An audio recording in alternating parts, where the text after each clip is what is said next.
नहीं तो खाना बना, नहीं तो शाम को कोई खाना खाया। इतना तकलीफ है, इतना दुख है कि हम क्या बताऊं। अब मर तो सकती नहीं, लेकिन अब जीना तो श्री कला भाभी हमारे धनंजय भैया के ऊपर तो क्या बीतती होगी तो हम कुछ कह ही नहीं सकते हैं। गरीबों के मसीहा थे धनंजय भाई मेरे। 2 बार जाल बिछाया गया, क्योंकि एक बार जब वो नज़दीक करीबी आ गया इलेक्शन माहौल, तो उनको जेल भेज दिया गया। बसपा की जो प्रत्याशी थी धनंजय सिंह की पत्नी श्री कला सिंह, उनका टिकट कट जाता है। ऐसे में जो उनके समर्थक है वो कहीं ना कहीं नाखुश हैं, नाराज़ हैं और दुखी हैं इस बात से कि आखिर उनका टिकट क्यों कट गया। तो ऐसे ही एक समर्थक है पूजा सिंह है, हम इनसे बातचीत करते हैं। कब आपको पता चला कि धनंजय सिंह की पत्नी का टिकट कट गया? हमें तो कल पता चला। कल पता चला, बहुत ही दुख हुआ, बहुत ही कष्ट हुआ हमें। हमारे घर में कोई परिवार खाना भी नहीं खाया, इतना दुख हुआ हम लोग को। उनके ऊपर हम तमाम गीतें गा रहे थे और कहीं न कहीं हमारा रोज़ उनके ऊपर हम रोज़ एक एक गीत बना के गा रहे थे। और सुनने के बाद इतना दुख हुआ, इतना तकलीफ़ हुआ कि अब हम क्या बताएं। और श्री कला भाभी हमारे धनंजय भैया के ऊपर तो क्या बीतती होगी तो हम कुछ कह ही नहीं सकते हैं। वो लोग तो दिन रात एक किए थे।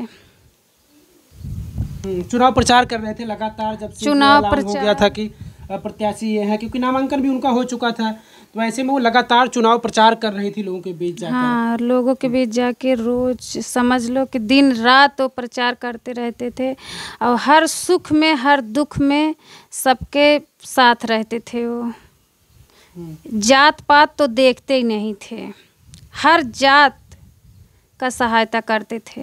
गरीबों के मसीहा थे धनंजय भाई मेरे। आप बसपा को चाहती थी या फिर धनंजय को चाहती है?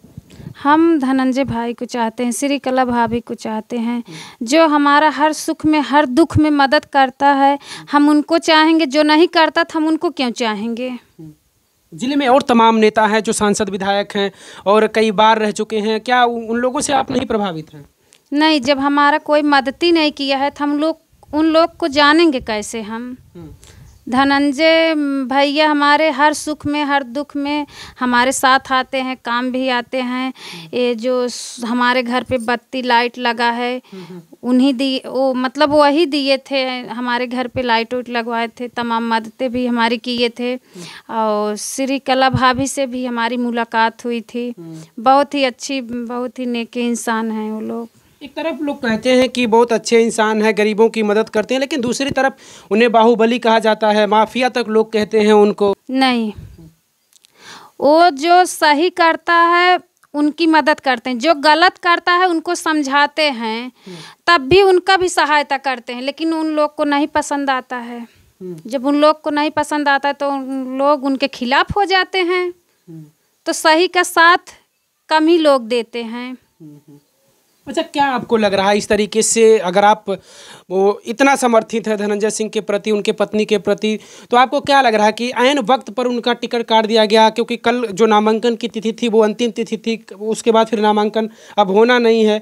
ऐसे वक्त पर टिकट काटना आपको क्या लग रहा है कि टिकट क्यों कटा? यहाँ जौनपुर की सियासत में कुछ ऐसी बातें हैं या फिर मायावती के द्वारा, या फिर क्या चीज़ें आपको लग रही, क्या समझ आया कि आखिर टिकट उनका क्यों काट दिया गया? देखिए, उनके साथ तो 2 बार जाल बिछाया गया, क्योंकि एक बार जब वो नज़दीक करीबी आ गया इलेक्शन माहौल, तो उनको जेल भेज दिया गया। फिर जब मतलब पर्चा दाखिला होने का समय आया तो उनको भी टिकट ही कैंसिल कर दिया गया। एक षड्यंत्र रचा गया है, एक जाल बिछाया गया है कि ये लोगों के बीच आएंगे तो लोगों की मदद करेंगे, तो हम जो चापलूस लोग हैं और जो धूर्तबाज लोग हैं तो उन लोग का चल नहीं पाएगा। उन लोग का तो धंधा है वही करके, चापलूस लोग का, कि हम कमाएंगे खाएंगे कैसे। और जो धनंजय भाई मेरे हैं वो हर सुख में हर दुख में सबकी मदद करते हैं, यहाँ तक इलाज दवा सबके, जिसके पास कोई घर का नहीं है, मतलब इलाज कराने वाला नहीं है, जिसके पास पैसे नहीं हैं, वो सबका दुख सुख में मदद करते हैं। अच्छा, वो चाहे सांसद विधायक रहे या ना रहे तब भी मदद करते हैं? तब भी मदद करते हैं। अब मैं ये कह रही हूँ कि मेरे धनंजय भाई से मैं अपने ये कहना चाहती हूँ कि वो नहीं है, नहीं सांसद बनेंगे तब भी वो सबकी मदद करेंगे। वो जीतते तब भी शेर होते, नहीं जीते हैं तब भी वो शेर हैं। और उनको कोई हराने वाला तो मतलब था ही नहीं। अच्छा, उनको जाल बिछा के हराया गया। मतलब साजिश की गई उनके साथ, उनके साथ साजिश की गई।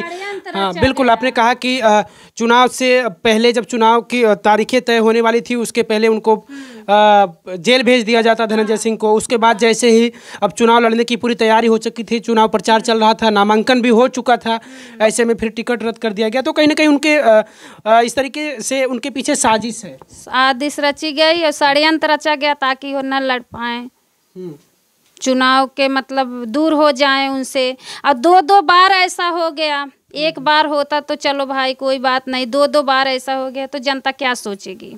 और पूरा हमारा जौनपुर उनके साथ था, धनंजय भाई के पूरा जौनपुर उनके साथ। क्या स्थितियां लग रही थी कि चुनाव वो जीत जाते, चुनाव जीत। जब भी वो जेल गए थे तब भी वो 2-3 लाख वोटों से जरूर जीतते। हाँ, अगर जेल नहीं गए होते तो 5-6 लाख वोटों से जीतते।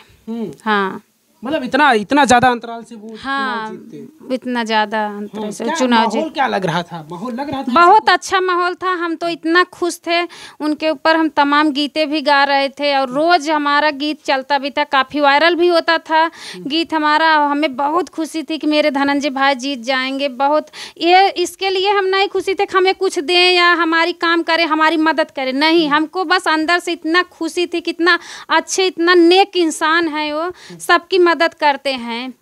गरीबों के लिए तो अपनी जान तक दे देते हैं। धनंजय सिंह के से मदद आपको मिली? हाँ, बहुत मिली है, सपोर्ट भी मिला है, मदद भी मिला है। उनकी पत्नी से भी हमारी मुलाकात हुई थी, बहुत ही अच्छी हैं। हाँ, अब लोग क्या सोच रहे हैं? अब क्या आप लोग सोच रहे हैं कि अब तो धनंजय सिंह चुनाव लड़ेंगे नहीं, ना उनकी पत्नी चुनाव लड़ेंगे, तो ऐसे में अब क्या सोच रहे हैं? क्या भैया समझ लीजिए कि हमको तो इतना दुख है, इतना तकलीफ है कि जब से हम सुने हमारे घर में नहीं तो खाना बना, नहीं तो शाम को कोई खाना खाया, इतना तकलीफ है, इतना दुख है कि हम क्या बताऊं। अब मर तो सकती नहीं, लेकिन अब जीना मतलब इतना दुख है, इतना दिल टूट गया, जैसे लगता है कोई है ही नहीं, कोई चला गया दूर हमसे, ऐसा लग रहा है। तो अब तो धनंजय सिंह को वोट नहीं कर पाएंगे आप लोग, तो फिर अब क्या है? अब तो लेकिन बसपा का प्रत्याशी बदल दिया गया है। जो सांसद थे श्याम सिंह यादव, वो यहाँ से बसपा के प्रत्याशी हैं। तो सपा से भी हैं बाबू सिंह कुशवाहा, भाजपा से कृपा शंकर सिंह, और बसपा से इनका टिकट काटकर श्याम सिंह यादव को दे दिया गया। तो ऐसे में अब क्या सोच रहे हैं? अब किनको सांसद बनाना है? हमारा तो एकदम दिल ही टूट गया है। हमारा तो ये दिल कहता है कि हम वोट ही दे नहीं जाएंगे। वोट तो देना पड़ेगा। वोट देने के लिए तमाम तरीके से लोग जागरूक कर रहे हैं कि भाई वोट देना आपका अधिकार है, तो वोट करिए। तो ऐसे में तो वोट तो करना ही अपना अधिकार है। आप चुनेंगे जिसको भी चाहती हैं आप, अगर वो नहीं सही तो किसी और को तो चुनना तो है ही। लेकिन ऐसा लगता है जो अच्छा था उसको तो दूर कर दिया गया, तब किसका भरोसा करें, कौन अच्छा करेगा या खराब करेगा। हमारे लिए जीते तो या ना जीते तो क्या मतलब है। मान लीजिए अगर धनंजय सिंह अब किसी न किसी, हो सकता है किसी न किसी पार्टी को लेकर समर्थन वो दें कि चलिए हम इनके साथ हैं, हम उनके साथ हैं, और कुछ चर्चा ये भी थी कि शायद कि धनंजय सिंह जिसको चाहेंगे वही सांसद बनेगा जौनपुर में। तो अगर वो किसी को मान लीजिए समर्थन कर रहे हैं, किसी भी पार्टी को, किसी भी नेता को, तो क्या आप लोग उनके साथ जाएंगे अगर वो कहते हैं कि हम इनके साथ हैं? बिल्कुल जाएंगे, बिल्कुल जाएंगे। लेकिन धनंजय भाई का कुछ और मतलब व्यवहार था, कुछ और प्रेम था, उनका कर्तव्य कुछ और था। अब सब वैसे थोड़ी ना कर पाएंगे, सब तो जीतने के बाद बदल जाते हैं। हाँ, लेकिन वो कभी नहीं बदलते थे। चाहे जीते या हारे, चाहे जीते या हारे। अब भी वो नहीं खड़े हैं, तब भी वो हर सुख हर दुख में मदद करेंगे।